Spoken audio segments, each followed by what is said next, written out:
Hello, welcome to This Week in Japan. I'm the Gaijin John. I'm the Geek Tom. And together we make up Geeks and Gaijins, and we bring you the local news from the land in which cows don't go moos. Yeah, that works. Cows don't go moo in Japan. What do they go again? They go moo. Ah, yes. Very reasonable. Have a nice day. Give me moo, give me moo.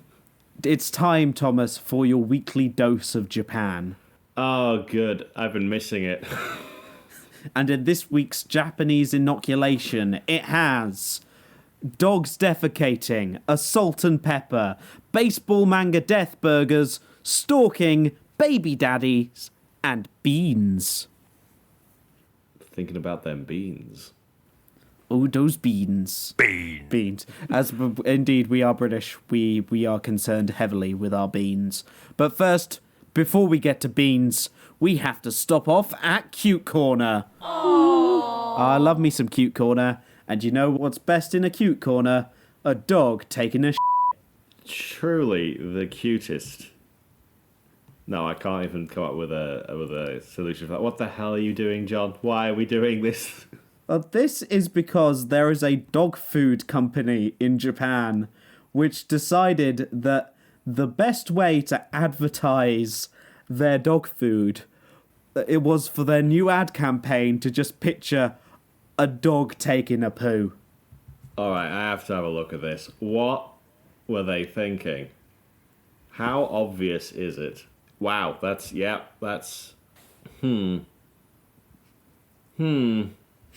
I'm not really sure what to make of that.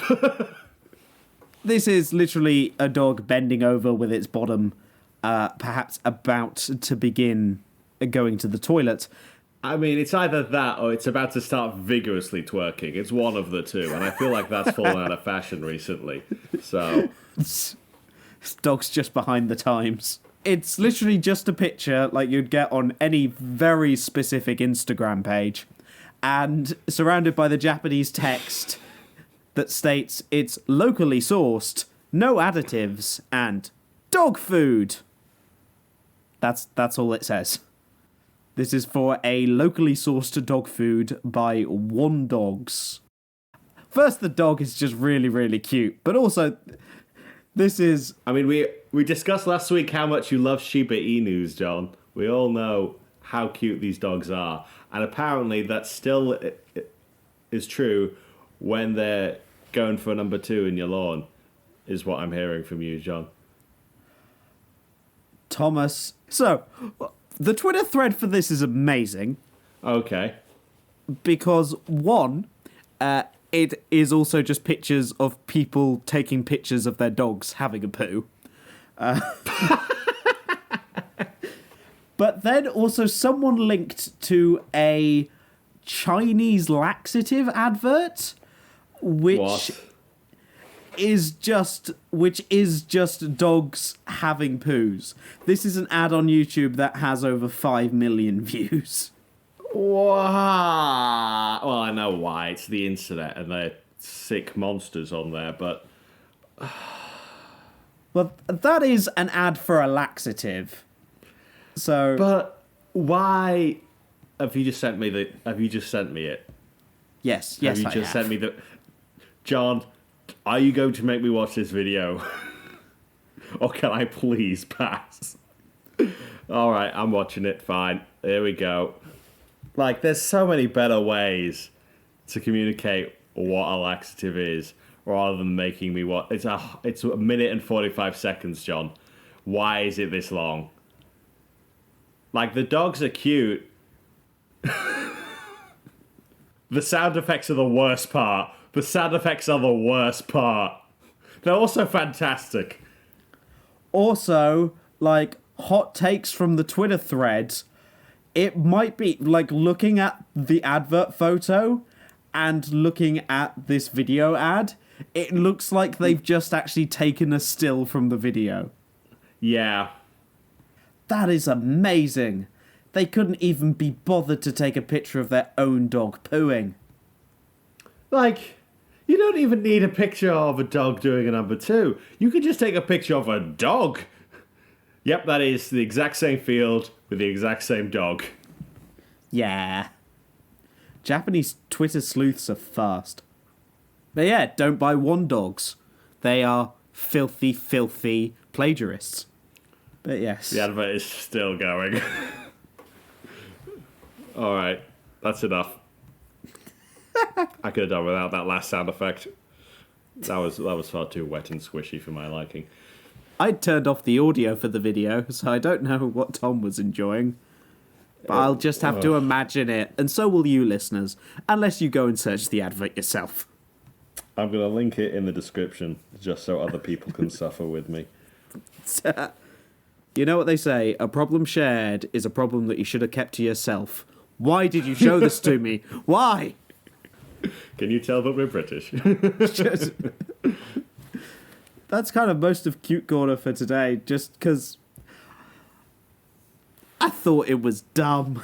I mean, hopefully the dog food company at least made the picture of the dog big enough in their packaging so someone isn't going to confuse it for human food.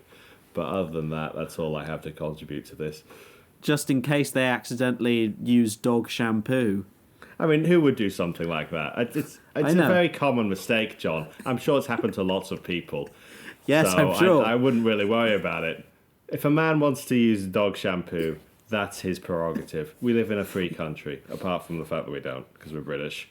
Sorry, this is, once again, Geeks and Gaijin's obscure Twitter memes.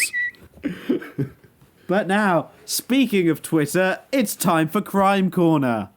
It's a crime against humanity. You mean that video you just sent me? Or something else? Mostly just Twitter, but sure. Alright, what have you got in store for us this week, John? Well, Thomas, a guest house owner has been arrested for slashing a guest who sprinkled too much pepper on their food. I mean, why would you sprinkle pepper on other people's food? Especially if you're a guest, that's just rude, John. Okay, he sprinkled it on his own food. He sprinkled it on the food that he was eating. Oh, he sprinkled it on his own food. He just wanted some pepper on his own food, and they got slashed for it. Also, of course, I did steal from the article the amazing phrase, a salt and pepper. I mean, if you got it, use it. So this was in Mie Prefecture in Ise City, which I think we visited before on this podcast, just talking about ninja museums. So maybe it's... It's definitely the ninjas. Ninjas confirmed, John. But also B, basically what happened, there's an assault case at a guest house near a very popular shrine, in which the owner, a 46-year-old man, who I'm not going to name, and a 52-year-old visitor. And according to the police, the man was served dinner at this guest house, which is apparently quite close to the Ise Grand Shrine. And then the victim put some black pepper on his food when it arrived. As you do. However, the amount of pepper upset the owner greatly, to which he punched the guest in the head, then brandished a chef's knife at him, shouting threats such as, "I'll kill you," and then more threats, punches, and kicks. And also, apparently, his knife cut the victim on the finger, which caused injuries that took 2 weeks to heal.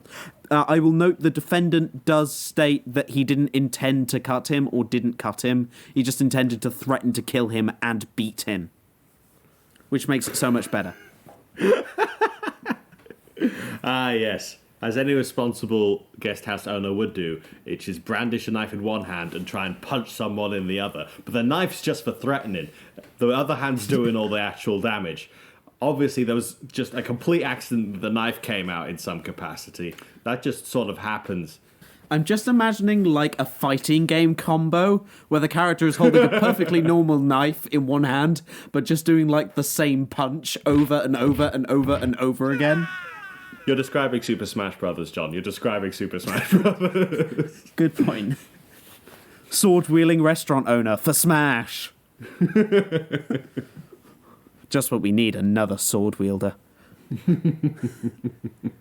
I don't know whether this makes it better or worse, but apparently the two men had apparently known each other for a long time. So likely if you go there, you're not going to get beaten and stabbed, perhaps, or slashed. So this is just a little bit of banter between friends then, John. It was all a joke. Don't worry about it. This is just how they usually interact. One guy puts too much pepper on his food as a joke. The other guy beats him mercilessly. It's all in good fun. Well, it might actually be a joke because I'm not going to joke you here. The translated name of the place is the Foolery Guest House. The Foolery Guest House? Yes. What? Okay. Okay, where are the cameras? This has to be... You're pulling a prank on me at this point, aren't you? What's the punchline, John?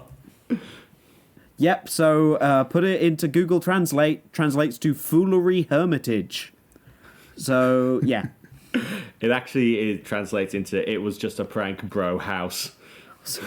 Though some people on Japanese Twitter have been like, I'd quite like to go there. It's like, if the guy is so protective of his food, must be good. Which I feel like tells you a bit more about Japan. One of his friends came over, who I'm assuming for not the first time, and thought, okay, I really need to put some pepper on this food. I think that tells you what you need to know about the food. Like, if he knew him for a long time, I know this is gonna, get him off the handle. I'm gonna do it anyway. I'm gonna risk it. I'm gonna risk... Because this can't be the first time this guy has threatened him or something. It'll be like, no, he just stares at him dead in the eyes, holding the pepper in one hand. It's like, don't you do it. Don't you dare.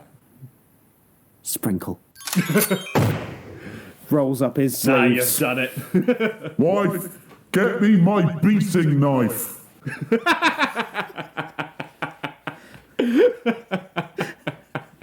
So yes, if you do want to go to this place, it's next to Why? Issei. I don't know why. There are lots of guest houses in Issei. But yeah, Foolery Guest House. Have fun! And again, just continuing Crime Corner with how inventive the Japanese can sometimes be. How inventive people can sometimes be, because this can't be exclusive to Japan. But I read about it on the news here, so yeah. This is a woman in Osaka who has just been prosecuted for tricking men into visiting her ex. Like, to hang out? Or... A 29-year-old woman has been indicted for violating an anti-stalking act via third person. Essentially, she was breaking her restraining order by making other people visit him. So she was doing this via a dating app, so I'm assuming she was just asking men who matched with her if they wanted to meet up and then giving them her ex's address and sending them over to his place. Exactly that. She'd been personally stalking him for about a year, but then after about June 2020, she apparently invited at least 3 men to have drinks with her at home, but then gave them her ex-boyfriend's address. They all believed the address belonged to her and visited on different days. One rang the doorbell at around midnight or before dawn. Okay, the guy was too thirsty. That guy needs to calm down. But and apparently they got into altercations. I mean, I'd understand why. Especially for the ex, who's just like, why are you here? And a guy shows up going, I'm here to meet your ex. And they're like, what are you talking about? Not again! Yes, so the stalking, it came to light after the ex-boyfriend reported it to the police. However, it's believed that multiple men in addition to the 3 visited the victim's house. So it's more than 3. Just kept going. I mean, fair play to her. Japan was in the middle of the initial coronavirus outbreaks, so obviously it was too risky for her to do the stalking herself. She had to outsource this to other people. That's just responsible social distancing right there. Although I do have to be concerned about anyone who was actively trying to date people during 2020. The last thing you really wanted to be doing is meeting strangers. This is Japan. There's no COVID within the walls of the Japan Sea. Happy ending. A restraining order. Okay, so the first one wasn't a restraining order. It was like an anti-harassment clause or something. But now they have a proper restraining order, and they're like going to prosecute her because she essentially stalked via proxy. I mean, it's very imaginative. I'll give her that. She was Indeed. committed to doing this, even if she couldn't do it herself. Very concerned about that woman's mental health. Yes. But, well. But do you know how I deal with my mental health, Thomas? Drugs? No, McDonald's. Oh, that too. Well, yes, also drugs. Like, legal ones, but yes, drugs. I believe they're called medicine. The airport security really didn't like me calling them, oh yeah, my drugs are in there. So, however, McDonald's has gone a bit weird for one of its latest regional things. Mostly by crossing over with a 30-year-old manga/anime. As you do. Which I think is only popular in Japan. I've never heard of this. Which one is it? It is called Touch. It's called Touch. Nope, never heard of it. It is a baseball coming-of-age manga. Yeah, and it's the 30-year anniversary. And so McDonald's have brought back a kind of chicken burger, which is called Tatsuta. They're making a pun on the Japanese tachi, sounding like Tatsuta. Like, in the advert for this, they even redo the lyrics for the theme song. That is like, instead of doing tachi, it's like tatsu, chicken tatsu. So, one thing I just need to tell you immediately is this burger is savage. I don't mean in terms of its taste. So, notably, spoilers for Touch, which was serialized from 1981 to 86. And which hadn't... I feel like we're in acceptable spoiler regions for that. I feel like you've had plenty of time to watch or read Touch before now. And if you haven't, you can pause the podcast and go and catch up on Touch so you're not spoiled Exactly. by McDonald's. So... Yes, because McDonald's is actually spoiling this. Because it's supposed to be based on, like, you read/watched this while you were a child. Now you can eat the burger. So... Oh, the nostalgia cycle is weak at the moment. The manga is a basic love triangle between two twin brothers and the next door girl called Minami. And both the brothers want to get to the baseball like thing, and one of the brothers is like lazy but a great player, but if he just tries harder he'd be the better person. And the other brother is like the hard worker who does everything he can, but he's scared that he knows that his brother is like could actually be better than him if he tried. And they both want the love of their next door neighbor. However, so the chicken tatsu is just a basic like chicken burger. Instead, they have some flavors like in the breading that's like garlic and ginger. So it's like a nice like different like bit to it. Also in the advert, instead of choosing between two boys, she is choosing between two burgers. A much better choice to have to make, to be honest. I'd rather be making my decision between two burgers. The thing is, final spoilers, is Kazuya, one of the twins, dies. Like before they can get to like the final. Yeah, he straight up dies. That's certainly one way to resolve a love triangle, is just make it a love line. Yep, so Kazuya dies. That was the one who like worked really hard.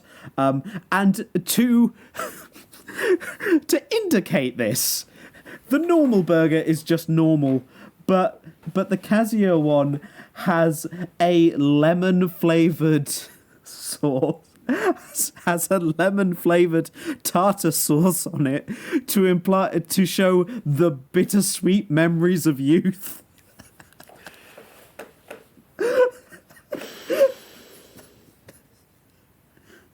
Yep, that's savage. The advert literally goes, "The taste of youth. Is it the same as it was then, or is it bittersweet?" Christ. They sell as well as these burgers. You can get them like little chicken nugget. You can get Tatsuta bites, which are it's the same breading around little bits of chicken. And they're actually, I will say, reviewing the burgers themselves here, they're actually really good. I got the one with the Death Brother on it. And I personally think the lemon tartar sauce went really well. It's especially from Setouchi, which is an area in Japan that grows lemons. The only thing I didn't understand, other than like everything I've just said, is why is the buns have like a special like little blop on them. They have like a special growth bit which looks like it has a really, really bad case of acne. Ugh. Is that also to display the bittersweetness of youth? Or so it's one of two things I've theorized. I tried searching like all across the internet and I could not find it, well, in English. John needed answers. So if you do know why the buns are shaped like this, please let me know. But I think they're meant to look like either a little baseball hat, because it's a baseball anime, or it's meant to look like the hair of the twins of the characters. That's meant to like indicate a little blop of hair. I'm not sure. Yep, I'm looking right at it and I could not tell you.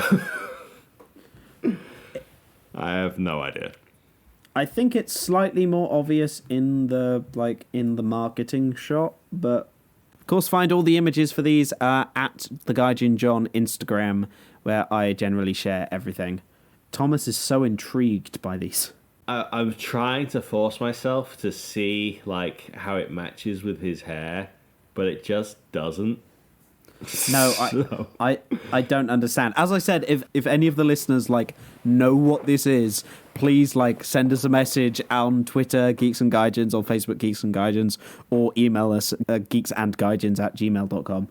But like seriously, so that they can be bought all around the country right now. I think they're limited time only.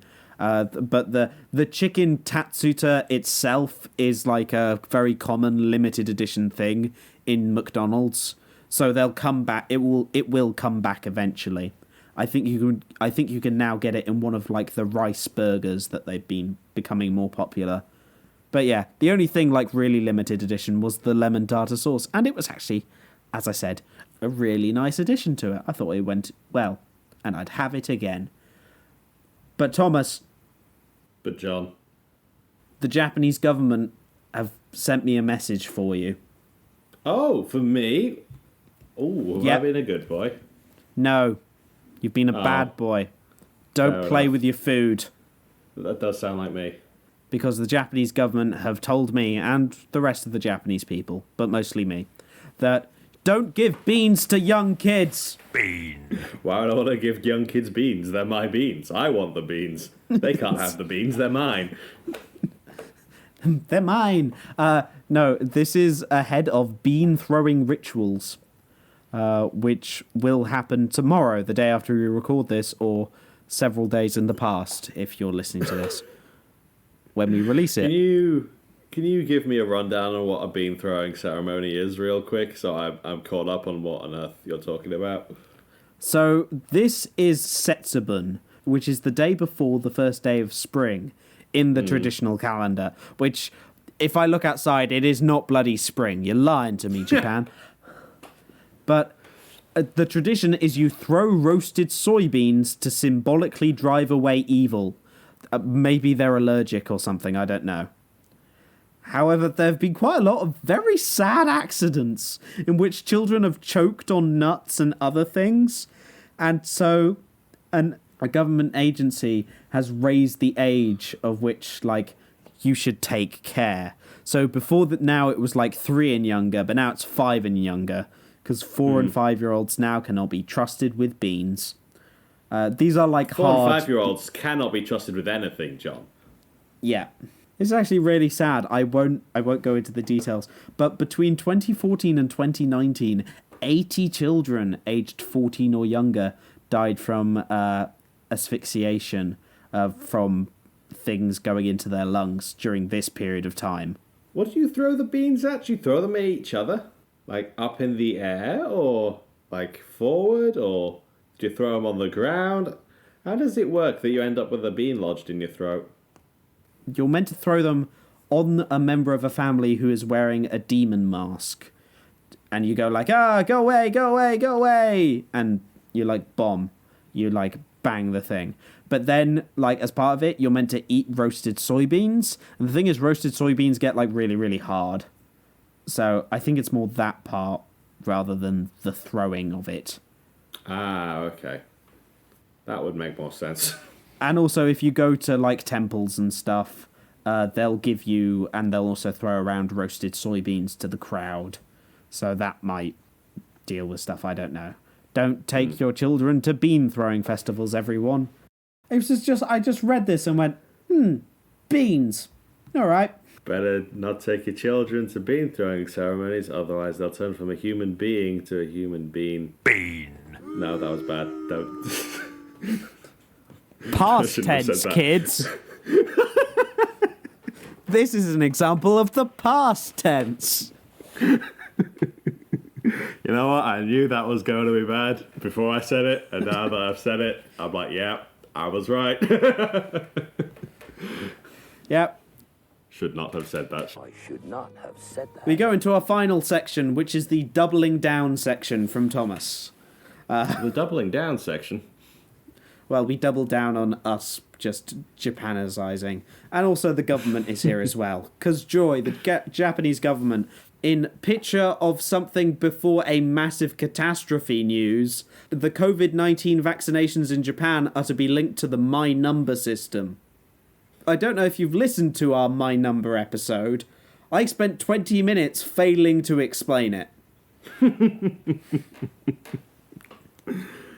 And I've asked literally every Japanese person I know to try and explain My Number to me.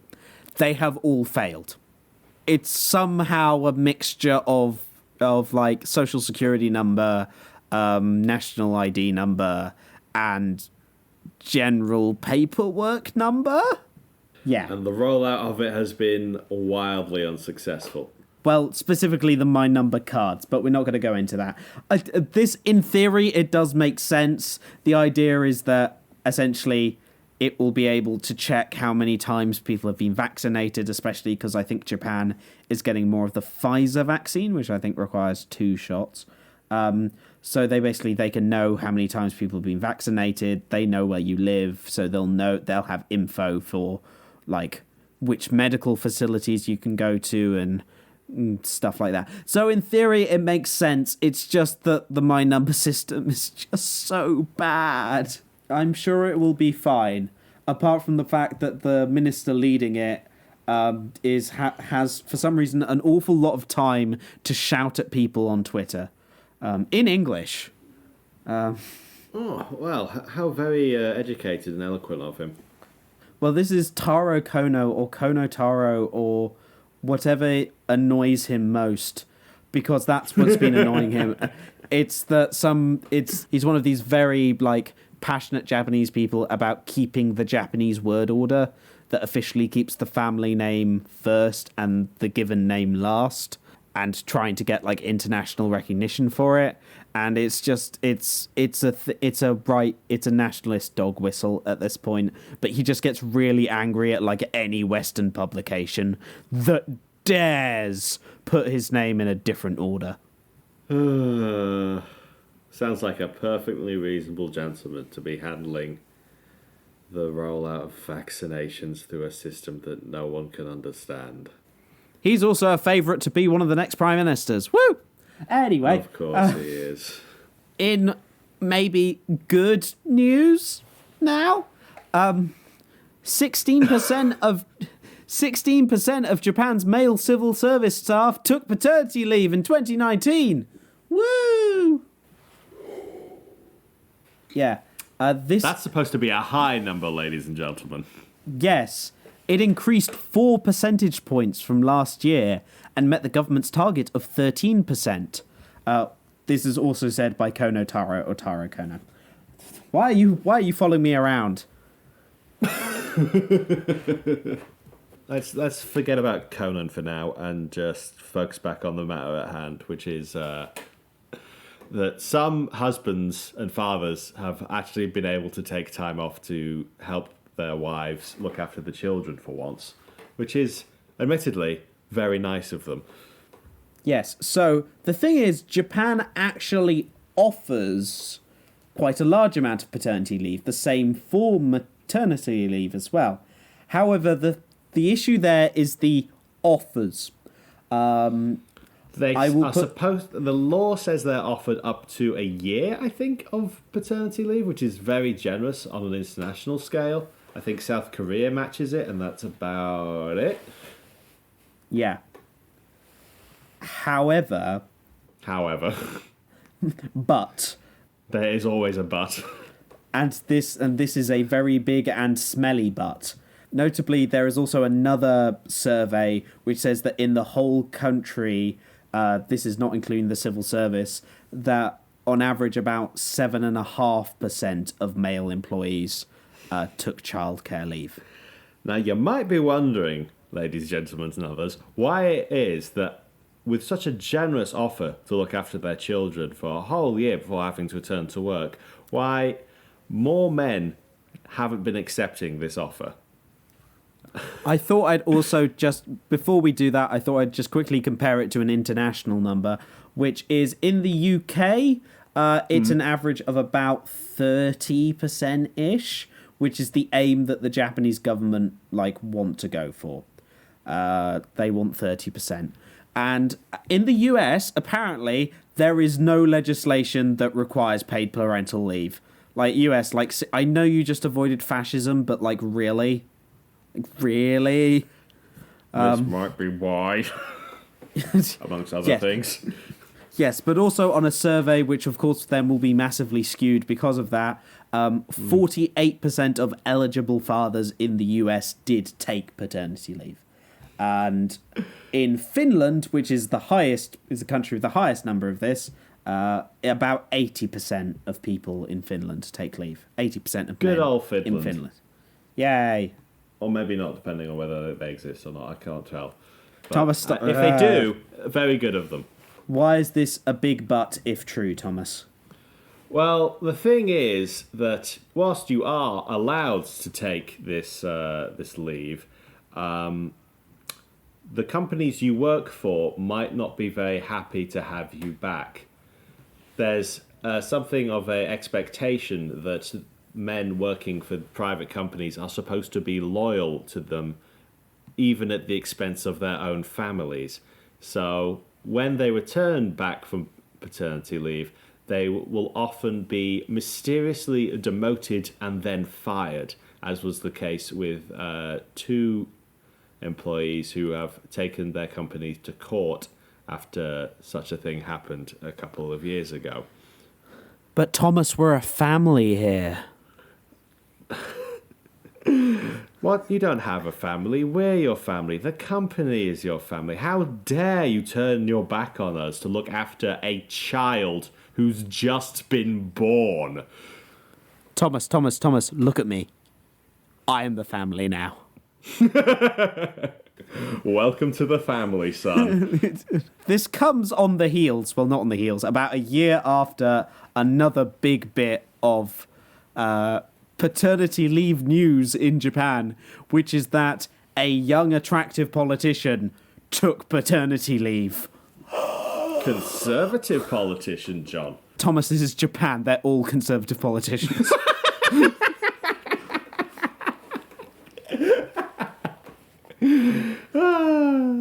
This is the son of a former prime minister, which, to be honest, doesn't exactly narrow it down in the world of Japanese politics. But this is Shinjiro Koizumi, who basically they're famous because he's attractive and his wife's attractive. I think his wife was an ex newsreader or something. Well, he took a total of 2 whole weeks of paternity leave. Spread over 3 months. Over 3 months. So he's just sort of working most of the time, but enough time to just sort of show up at his house for a couple of hours, probably. Just go, But Thomas, love? Okay, good, I'm going back to the office, see you. He does say he will work from home for part of that, so yeah. So he'll be answering Good. emails whilst his baby sits on him.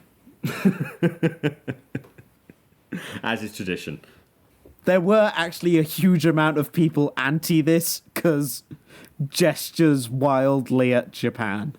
Yeah, the whole fuss was like, not even is he going to be able to do his job properly whilst looking after baby, is he obviously doesn't like his job enough if he's going to go home and look after a 3-week-old baby or whatever. Like, they were very angry at the prospect that he was putting something other than his job. I mean, he's what, environment minister? It's a fairly important position. No, he's still the environment minister. Yes, he's the environment minister.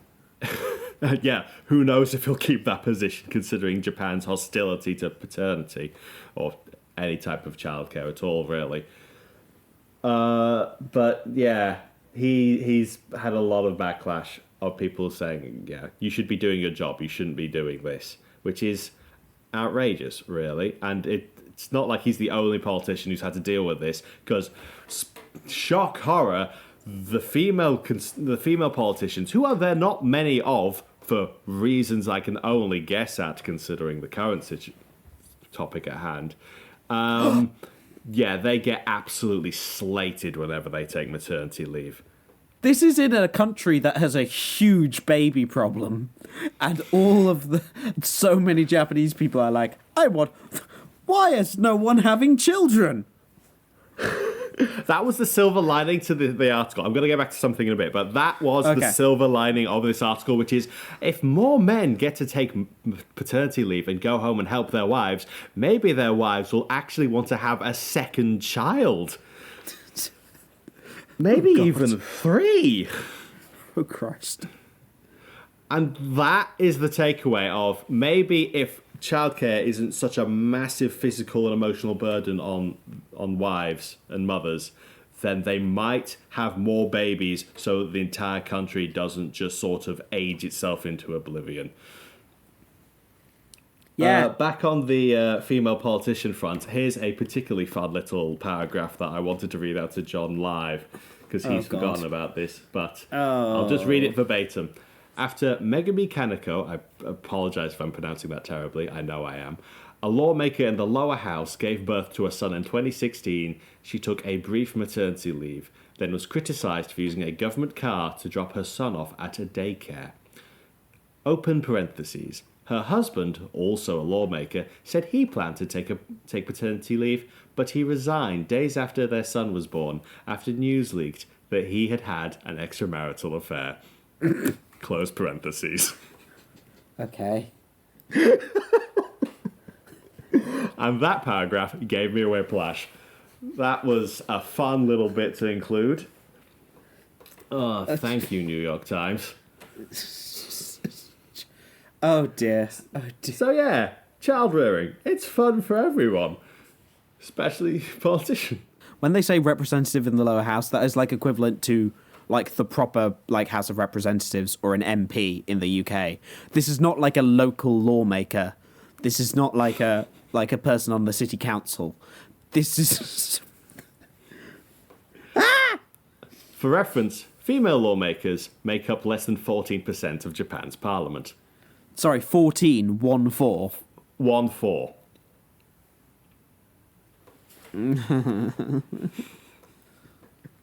But don't worry, John, because a very high-profile, handsome-looking politician has decided that he will take 2 weeks off.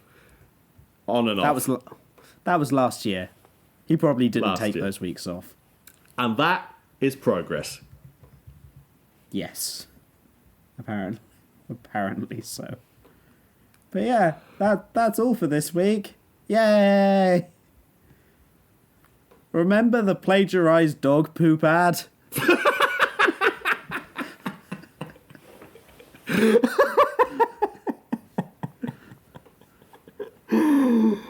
Oh. Simpler times. You know what? It all comes full circle to absolute dog shit. This is the thing.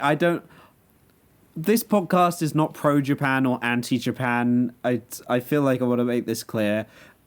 It's more just like Japan is a place that exists, and a lot of Japanese media either totally fetishizes Japan or like totally like goes, Japan is a really, really horrible place.